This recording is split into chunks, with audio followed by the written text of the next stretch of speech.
Hello বন্ধুরা, আমার চ্যানেলে তোমাদের সবাইকে ওয়েলকাম। আজ আমি বানাবো পাকা পেয়ারার শরবত।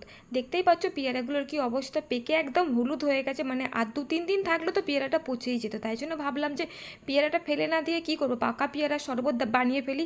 আর এই পেয়ারা মাখা করলেও খেতে খুব একটা ভালো লাগবে না, একদমই ভালো লাগবে না। তাই পাকা পেয়ারাগুলো দিয়ে আমি ভাবলাম যে তাহলে শরবত করে ফেলি। পেয়ারাটা আমি কাটছি, একদম যতটা পারবো কুচো কুচো করে কেটে নেওয়ার চেষ্টা করব। এত গরম, আমি ঘেমে যাচ্ছি গরমের চোটে। সবাইরই এখন খুব গরম লাগছে, এর মধ্যে যদি শরবত হয় তাহলে তো কোনো কথাই নয়। পুরো পেয়ারাটা আমার কাটা হয়ে গেছে, দেখতে পাচ্ছ 4টে পেয়ারা নিয়েছিলাম, সব পেয়ারা আমার কাটা হয়ে গেছে। এবার এই কাটা পেয়ারাগুলো আমি মিক্সি জারের মধ্যে পুরে নিচ্ছি, কারণ আমাকে ভালো করে এটা ব্লেন্ড করে নিতে হবে। যা পেয়ারা আছে 4টে পেয়ারা আমি পুরো মিক্সি জারের মধ্যে নিয়ে নিলাম। আর পেয়ারার কালার দেখছো একদম পুরো একদম হলুদ হয়ে গেছে। এখন আমি এর মধ্যে দিয়ে দিচ্ছি বিট লবণ। বিট লবণটা ছড়িয়ে দিচ্ছি। আর দিয়ে দিচ্ছি 1 টাকা দামের প্যাকেটের যে জলজিরা হয় সেই জলজিরাটাও এর মধ্যে দিয়ে দিলাম, কারণ খেতে খুব ভালো লাগবে। আর দিয়ে দিচ্ছি একটা গোটা কাঁচা লঙ্কা, কারণ ঝাল ঝাল হলে, ঝাল ঝাল টকটক নুন নুন হেভি লাগবে খেতে। আর দিচ্ছি ফুড কালার। তোমরা যদি ফুড কালার না দাও কোনো প্রবলেম নেই, আমার ঘরে আছে আমি দিয়ে দিলাম, কারণ পাকা পেয়ারা তো কালার খুব একটা ভালো হবে না। ফুড কালার দিলে একটু সবুজ সবুজ ভাব হবে, দেখতেও খুব সুন্দর লাগবে। আর দিয়ে দিচ্ছি একটা পাতিলেবুর রস, কারণ টক ভাবটা আনার জন্য আমাকে এতে দিতে হবে পাতিলেবুর রস। পাতিলেবুটা আমি কেটে কেটে নিয়েছি, এবার এই পাতিলেবুর রস দেবো আমি এর মধ্যে। পাতিলেবুর যে অবস্থা, কতটুকু রস হবে আমি ঠিক বলতে পারছি না, কিন্তু পাতিলেবুতে রসই নেই, যা রস আছে মোটামুটি হয়ে যাবে। দিয়ে দিলাম এর মধ্যে আমি পাতিলেবুর রস। এবার দিয়ে দিচ্ছি 1.5 গ্লাস মতন জল, কারণ এটাকে আমাকে ব্লেন্ড করে যখন নিতে হবে জল দিতে হবে। এবার আমি এটাকে ব্লেন্ড করে নেবো। এখন আমার ব্লেন্ড করা এখন আমার ব্লেন্ড করা হয়ে গেছে, এবার আমি গ্লাসের মধ্যে ঢেলে নেব। দেখো তোমরা শুধু কালারটা কত সুন্দর। আমি নিয়ে নিয়েছি পুদিনা পাতা আর গন্ধরাজ লেবুটা আমি কেটে নিয়েছি, পুদিনা পাতা খুবই সামান্য আছে।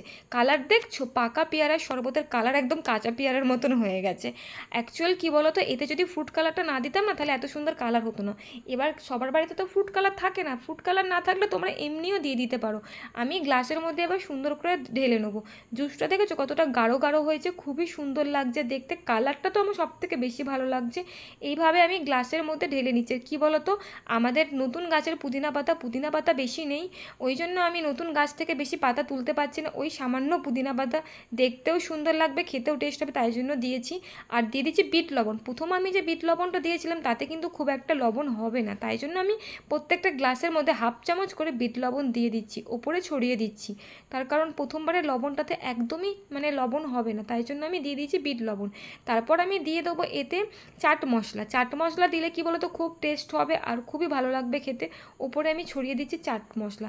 4টে গ্লাসের মধ্যে আমি দিয়ে দিচ্ছি চাট মশলা, আর দিয়ে দিচ্ছি আইস কিউব। অ্যাকচুয়ালি আমি এতে ফ্রিজের জল দিইনি, যদি আমি ফ্রিজের জল দিতাম তাহলে আমাকে আইস কিউব দিতে লাগতো না, কারণ এই শরবতটা ঠান্ডা ঠান্ডা খেতেই বেশি ভালো লাগবে।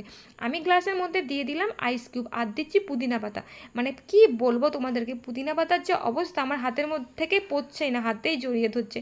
ছোট গাছ তো তাই আমি বেশি পাতা তুলতে পারিনি।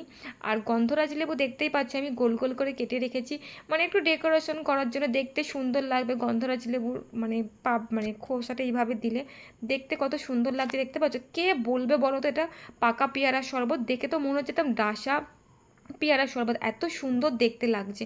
খেতেও খুবই সুন্দর হয়েছে, আমার তো খুবই ভালো লাগছে দেখতে, আমি ভাবতেই পারিনি যে এত সুন্দর লাগছে।